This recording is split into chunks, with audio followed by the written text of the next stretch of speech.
How to cancel eHarmony subscription. Hello everyone, welcome back to app tutorial. In this video, I'll show you how you can cancel your eHarmony subscription. So let's start.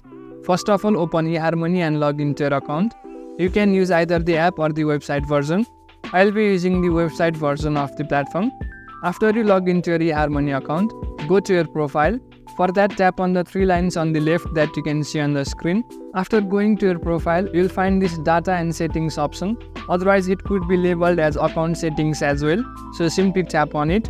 After that, you'll find this My Membership section on the screen. Inside of it, it will have details about the membership subscription that you have subscribed to. So if you have subscribed to any kind of premium plans, you'll find an option called cancel subscription. So simply tap on cancel my subscription and then confirm it. After that, your eHarmony subscription plan will be cancelled.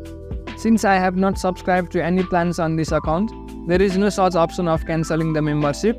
However, if you have subscribed, you will find the option called cancel my subscription. So simply follow the process and your subscription will be cancelled. That's it for the video. Make sure to subscribe to the channel for further similar videos and drop a like if you found this helpful.